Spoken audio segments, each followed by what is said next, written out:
Buenos días, ingeniero Morán. Buenos días, compañeros. En esta oportunidad, nuestro grupo expondrá el tema de ensayos destructivos y no destructivos en dos materiales de construcción, específicamente en el concreto y el acero. Como resumen, básicamente nosotros abordaremos el tema de los ensayos destructivos y no destructivos tanto en el concreto como en el acero. Analizaremos también los diversos estudios de su comportamiento para saber si cumplen con las normas técnicas peruanas y la Sociedad Americana para Pruebas y Materiales. En el caso de la introducción, nos encontramos con que los materiales han tenido una increíble evolución, pero hay dos materiales que son muy usados comúnmente y que nos referimos al concreto y al acero, ya que tienen una historia muy peculiar.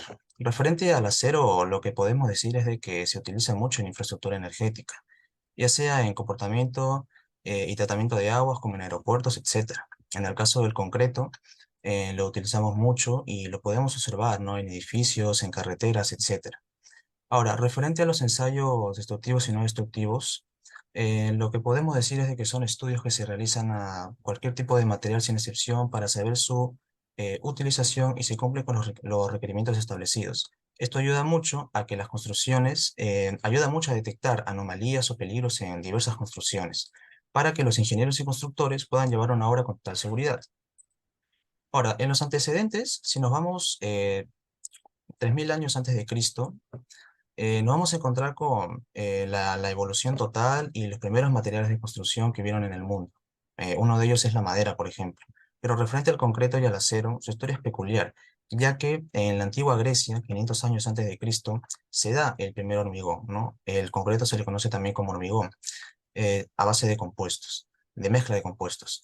Sin embargo, las personas que perfeccionaron el concreto fueron los romanos, ya que les permitió una revolución arquitectónica. En el caso del acero, al ser una aleación entre hierro y carbono, nos damos cuenta que también 3000 años antes de Cristo, los egipcios fueron los pioneros en obtener el hierro. Y básicamente nos damos cuenta que desde la antigüedad la mayoría de personas con los primeros materiales de construcción, em, como el yeso, como la cal, realizaron las primeras edificaciones, solo que al no tener una buena resistencia se solían dañar con facilidad. Gracias. ¿Qué tal, profesor? Mi nombre es Bruno Silva y a continuación voy a dar una pequeña introducción acerca de los dos materiales que hemos utilizado para estos dos ensayos. Es el acero y el concreto, materiales muy comúnmente utilizados en la industria de la construcción. Ambos están compuestos por ciertos componentes. El acero principalmente por el hierro y el carbono, el concreto por cemento, más agua y más agregados y opcionalmente aditivos. Estos componentes deben cumplir ciertas normas técnicas, las cuales están regularizadas por el Instituto Nacional de Calidad, también conocida como INACAL. Esto se hace con el objetivo de obtener materiales de buena calidad. A continuación le paso a mi compañero Richard. Bueno, yo le voy a hablar sobre los objetivos y les mencionaré dos como principal. El primer objetivo sería poder desarrollar estos ensayos para poder identificar los métodos y identificar los métodos de los ensayos destructivos y no destructivos que se utilizan para evaluar las propiedades de estos materiales. Otro de los objetivos podría ser evaluar si es eficaz o no son eficaces o no estos ensayos, evaluar los resultados y poder ver si es que los resultados son convincentes, ¿no? Ahora les hablaré sobre los ensayos no destructivos y del concreto. Estos ensayos son empleados mayormente para verificar la calidad del material y verificar si es que ese material puede necesitar rehabilitación o no. Qué quiero decir con esto? Que con este ensayo podemos ver la condición en el cual se encuentra el concreto en el cual vamos a trabajar. Eh, Estos ensayos se realizan con mayor frecuencia para realizar investigaciones. Los ingenieros los utilizan para ver resultados y ver cómo se encuentra un concreto en sí. Eh, Ahora les hablaré sobre los equipos utilizados en estos ensayos, que son el martillo de rebote, como podemos ver en la imagen, es un instrumento que va perpendicular a la superficie en el cual vamos a trabajar. También una piedra de silicio abrasiva, también se prueba con un yunque, que tiene que tener como diámetro 150 milímetros y de largo igual, y que tiene que tener un Rodwell de 52 grados centígrados. También utilizamos, y es muy importante esto, que el instrumento esté centrado en el punto de impacto, en el punto de impacto correcto y esté muy, muy perpendicular a la superficie para poder obtener resultados convincentes. El método que se hace para este ensayo. Principalmente y como primer paso, debemos de preparar la superficie en el cual vamos a trabajar. ¿Qué tenemos que decir con esto? Que en la superficie, en el concreto en el cual vamos a trabajar, debe tener un mínimo de espesor de 4 pulgadas. Como siguiente paso, debemos de tener la superficie pulida. Esta superficie debe tener un diámetro de 6 pulgadas. Por consiguiente, se realiza un impacto perpendicular.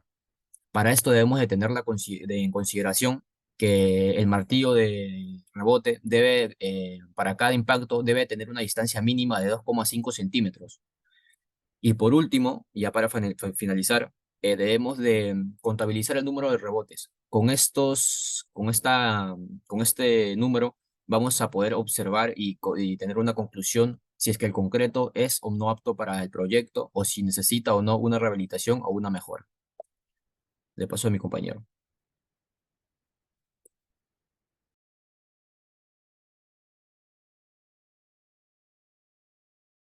Bueno, yo a continuación voy a explicar el ensayo destructivo del concreto.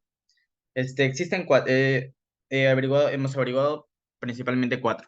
Una es el esfuerzo por compresión simple. Este se trata de utilizar probetas cilíndricas hechas de concreto, el cual consiste en colocarla en una prensa hidráulica al centro de la presa y se va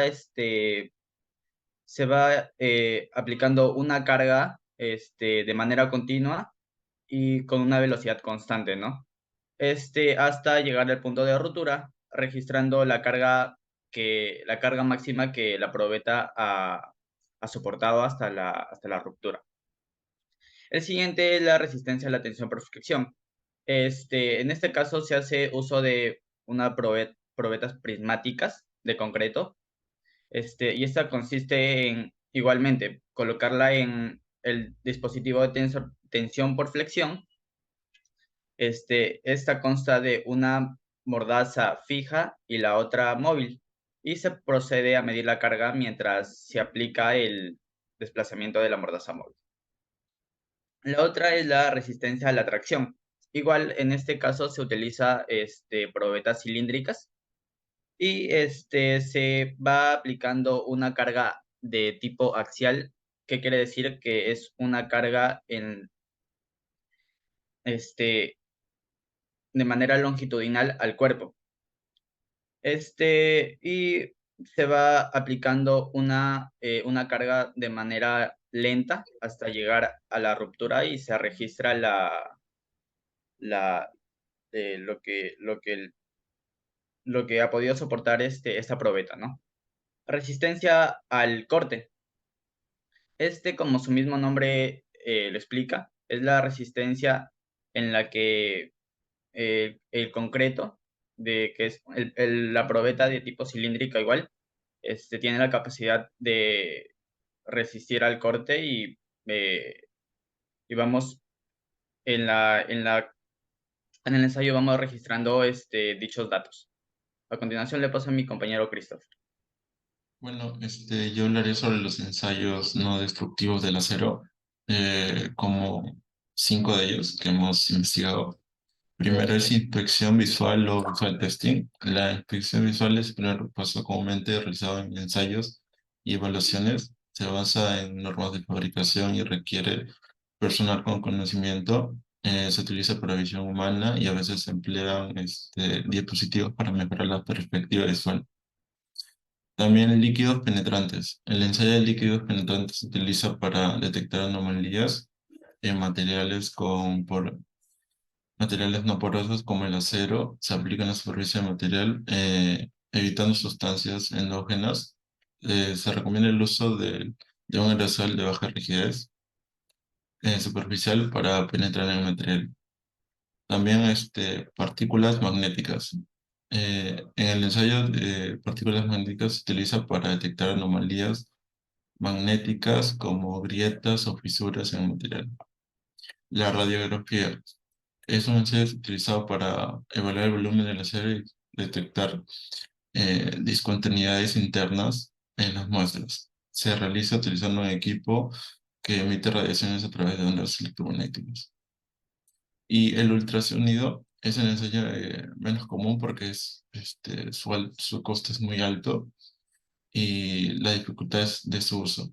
Su objetivo principal es identificar defectos, ya sean externos o internos, mediante el uso de ondas ultrasónicas. A, a continuación, mi compañero. Continuando con la exposición realizada por mis compañeros en esta oportunidad, les explicaré sobre los ensayos destructivos de la Tierra. Estos tipos de ensayo generan alteraciones irreversibles en donde se examina la resistencia, dureza y discontinuidad del acero. En el primer punto tenemos el ensayo de fracción. Este tipo de ensayo es generado con un extensómetro computarizado. En el segundo punto tenemos el ensayo de dureza, en los cuales se pueden realizar por 4 maneras. El ensayo de Brinell, donde se hace uso del durómetro de Brinell digital. El ensayo de Briques, en donde se hace uso del durómetro de Briques computarizado. El ensayo de Rockwell, en el que se hace uso del durómetro de Rockwell. Estos 3 tipos en general tienen en común de que se hace uso de una bola fabricada de acero, en donde se tiene que colocar en la máquina, generar compresión hasta que se llegue a formar una huella en la parte superficial, la cual se tiene que examinar. En la de Briquet solo puede tener dimensiones de 0.2 milímetros.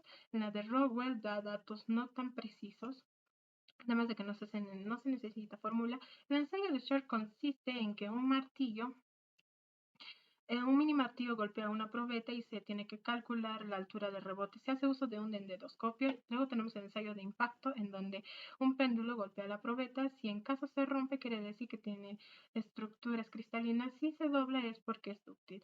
Luego tenemos el ensayo de fatiga, en donde se genera rotación hasta el punto de romper la probeta. El ensayo de fluencia. El ensayo de flexión, en donde se hace uso del equipo de flexión. En la parte superior existe compresión, en la parte inferior existe tracción. Luego tenemos el ensayo de compresión, donde se hace uso del equipo de compresión computarizado.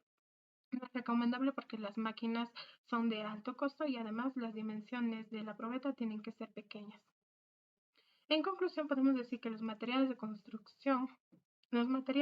en la construcción siempre generan desgastes debido a las condiciones climáticas o ambientales. Por tales motivos, siempre se tiene que realizar ensayos para evaluar la calidad del material y además de seguir con las normativas establecidas, ya sea de manera internacional o nacional. Eso sería todo. Muchísimas gracias.